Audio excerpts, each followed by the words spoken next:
Hello everyone, welcome back to the channel. One more question which I frequently get asked is explain one day in the life of a product manager.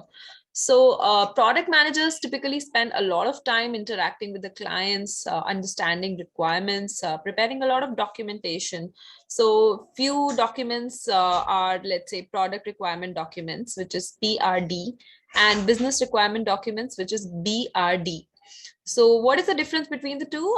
PRDs will list out the features of your product. Let's say you are designing Facebook social travel. So what are the features of this product? What are the kind of pain points it's going to solve? What is the product in a nutshell? Okay, and what is the user segment it is going to target? And in terms of BRDs, which is business requirement document, I'm going to give a high level view of the product. And I'm going to tell how this product, Facebook social travel, is going to be beneficial to my company. And as Facebook, what are the challenges I might face, while I launch this product? So could it hamper some other existing product and so on and so forth. So product requirement document is very, very detailed about the entire product. BRDs speak mostly about the product in terms of the current company or our current business. So this is one key part of the job that you would have as a PM. Apart from that, if you are in Agile, which I feel you would be, so there are a lot of meetings. Okay, so like we have a daily scrum call every day where all the developers and engineers, product manager, scrum master, everybody gathers together. They talk about what did we do yesterday, what am I going to do today, and what did I face any challenges, or do I foresee any challenges for like today's deliverables that we have. So this is and then there are other ceremonies, like once you're before the sprint starts, you have a sprint kickoff meeting. Once the sprint ends, you have a sprint review meeting to just see how the past sprint went by. Then you have a sprint retrospective meeting once in a while. So sprint retrospective meeting is mostly about what can we do better in next sprints. Apart from all these meetings, we have our usual work like refining. So let's say you had your daily scrum call right now. You know that what are the typical things your team would be working on. So let's say that your team is working on a login module for this upcoming sprint. So what are the different user stories that would be required? There would be backend stories, there would be front end stories, there might be some database related stories also.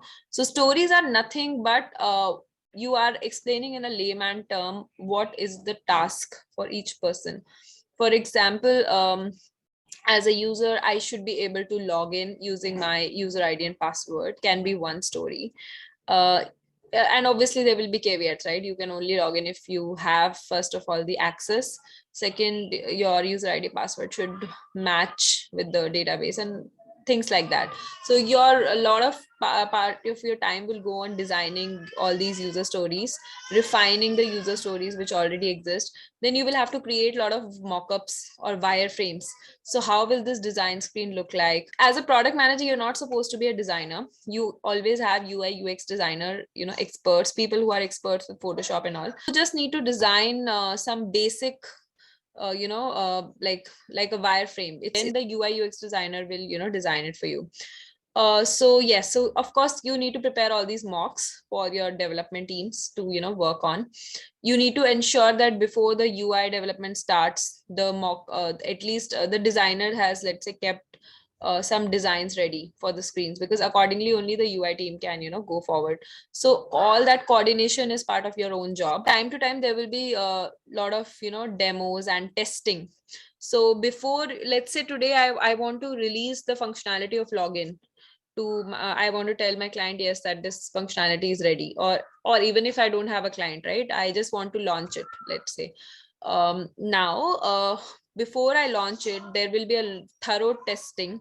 There will be lot of type of testings, like unit testing, system testing, integration testing, and lastly there is a user acceptance testing. So before you make a feature go live in your application, you need to thoroughly test it. So product manager is also responsible for doing the final testing along with obviously the testing team.